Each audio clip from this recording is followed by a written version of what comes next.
महाराज जी, अभी मैं 18 साल की पूरी हुई। महाराज जी, मैंने शराब एवं सिगरेट का भरपूर सेवन किया है। नशे की दवाई अपनी दादी को पिलाई ताकि एक पुरुष को अपने घर बुला सकूं। मैंने अपनी दादी के कान के जेवर गिरवी रखकर कई पुरुषों का संग और सारे दूरदर्शन किए।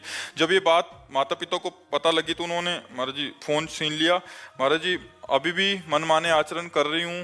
महाराज जी, मैं सुधरना चाहती हूँ। महाराज जी, मेरे को हाँ, मेरा ये तो जीवन बहुत बर्बाद हो जाएगा नहीं तो। मतलब ये तो बहुत हानि का विषय है। जैसे बहुत हानि का विषय, पर यही प्रायः हर बच्चा बच्ची के आचरण बनते जा रहे हैं।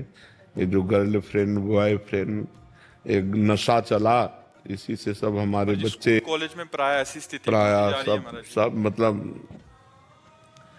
बहुत कठिन है। बहुत बहुतों का प्रश्न है और सबकी लगभग हम देख रहे हैं महाराज जी। इसमें हम इसलिए असमर्थ हैं कि अगर आप सुधरना ना चाहो तो आपको कोई सुधार नहीं सकता। और आप सुधरना चाहो, मान लो अभी कहीं ना कहीं आप में पवित्रता बकाया है, तब आपकी हिम्मत आई, आप सभा में अपनी बात रख पाई हैं। अगर पूरी अपवित्र अंतःकरण की वृत्ति होती तो आप बोल ही नहीं सकती थी। हाँ जी, पहले नाम जब होता था, आपका सत्संग में सुनते थे, पर जब से ये बुरे आचरण होने लगे सब छूट गया। आप पहले तो नियम लो कि कभी शराब नहीं पियोगी, ठीक है। दूसरी बात, अब तक जो हुआ सो हुआ। अब किसी पुरुष का संयोग नहीं करोगी।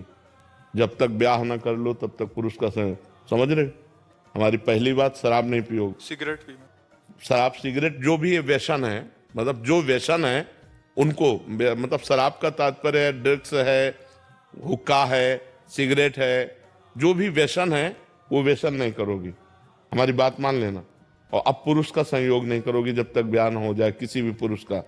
बड़ी व्याकुलता चढ़े तो उपवास कर लो, 1-2 दिन भोजन नहीं पाओगी, बुद्धि ठीक हो जाएगी। ये उपवास काम पर विजय प्राप्त करने के लिए काफी सहयोग देता है। और नाम जप। और तीसरी बात, जो भी आपका जीवन बैक का रहा उसे मिट्टी डालो। अब आगे अच्छा जीवन व्यतीत करो। अभी नए बच्चे हो, सुधार कर लो अपना, ठीक है। महाराज, माता पिता पुरानी बातों को लेकर टॉन्ट करते हैं तो सह लो, उससे पाप नष्ट हो जाएंगे। चुप हो जाओ।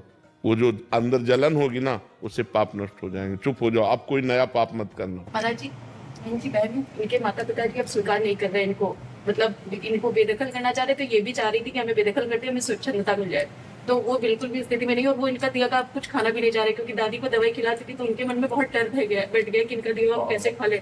आचरण तो बहुत गलत हो गए हैं। पिताजी के लिए कुछ कह दीजिए, क्योंकि वो आपको सुनेंगे तो हो सकता है उनके मन में कुछ हो जाए, तो इनको स्वीकार कर ले, वरना वो स्वीकार नहीं कर। वैसे चाहिए, देखो वैसे हमारे जैसे भगवान का स्वभाव है कि घोर वैश्यागामी भी जब सुधरना चाहा, भगवान की शरण में आया तो भगवान ने संत बना दिया। अगर हर जीव को चांस मिलना चाहिए। अब जैसे वो बच्चा है, उसे गलती हो गई, माना बहुत गलती हो गई, बड़ी गलती हो गई, लेकिन वो सुधरना चाहता है, तो माता पिता को चाहिए कि प्यार दुलार से अब संभाल दें। और वो बच्चा जब हमारे सामने कह रहा है कि अब नशा नहीं करेंगे, अब गंदी बात नहीं करेंगे, तो निश्चित सुधार हो सकता है। सबको ही सुधरने का चांस है, सबको चांस है। हम कहते हैं बुढ़ापे तक चांस है। अगर आखिरी में सुधर जाए तो सुधार हो जाए। वो ऐसा नहीं है कि ये गलत है तो फिर उसको जीवन भर हम गलत कह के टॉर्चर करते रहे। नहीं, गलती हो गई, अब उसका सुधार हो जाना चाहिए। और वो सुधरना चाहती है तो उसे चांस देना चाहिए। माता पिता को, बहन भाइयों को चाहिए कि चांस देना चाहिए। अच्छा, बेदखल कर दो, अब वो गंदी बातों में और गिरती चली जाए तो उसका जीवन नष्ट हो जाएगा। माता पिता यद्यपि गलती की है, दंडनीय गलती की है, पर अब उसको क्षमा करके उसको दुलार देते हुए आगे बढ़ाओ। सबको सहयोग करना चाहिए एक दूसरे का, कि गिरते हुए को थाम करके आगे बढ़ाने का, ना कि गिरते हुए को लात मार के और फैला देने का। अब माता पिता छोड़ देंगे तो गिरते हुए को और गिरा दिया ना, अब वो तो और स्वतंत्र हो जाएगी और पागलपन चढ़ जाएगा, फिर क्या आएगा अंतिम में, राइट। महाराज जी, सामर्थ्य नहीं है छोड़ने की। नहीं, छोड़ दो बच्चा, नहीं तो किसी काम के नहीं रहो। वो भी कह रहे कि एक बार अटेम्प्ट भी कर लिया है। नहीं, वही तो हम तो जो निर्णय बता रहे हैं वो बुद्धि का बता रहे हैं। जो गलत बुद्धि जाती है उसका अंतिम निर्णय यही होता है। सुधार लो। आज जो हम कह रहे हैं मान लो, नहीं तो इसके बाद वो दुर्गति होगी। यही नहीं, नरक में दुर्गति होगी और अन्य जीवों में जब बनोगी तो दुर्गति होगी। अभी मनुष्य हो सुधार सकती हो, कैसे नहीं सुधार सकती? महाराज जी, अंदर से सामर्थ्य। कैसे सामर्थ्य नहीं? ऐसे कैसे कि तुम शराब पीते हो, सिगरेट पीते हो और अपनी दादी को तुम नशा दे करके व्यभिचार करती हो? ऐसी तुम्हारी हिम्मत कैसे हो गई? धिक्कार तुम्हारे मनुष्य शरीर को। अभी तुम्हारे पास शासन नहीं पड़ा, इसलिए तुम्हारी मनमानी चल रही कि मैं ठीक नहीं कर सकती। भय से सुधरते हो। अगर बचपन से सुधारा होता ना तो गंदे आचरण बनते नहीं। पहली बार अगर जो गलती की थी ना, उसी समय तुम्हें शासन में ले लिया जाता तो आप ठीक हो जाती। अब मनमानी आचरण, अरे बूढ़ी दादी, उनको अब पौष्टिक वस्तु पानी चाहिए कि उनको बेहोश करने वाली चीज पानी चाहिए? तुम्हें ब्रह्मचर्य से रहना चाहिए, पर पुरुष से। ब्लैकमेल करने लगती है, जानती है कि इनको मन में भय थोड़ा सा डाल दिया तो ये ब्लैकमेल कर देती है कि हमको अगर मारोगे तो हम suicide करेंगे। नहीं, तुम भी सुधरो और उनको माता पिता को भी सुधर कर दो, इसको सुधरने का चांस दें।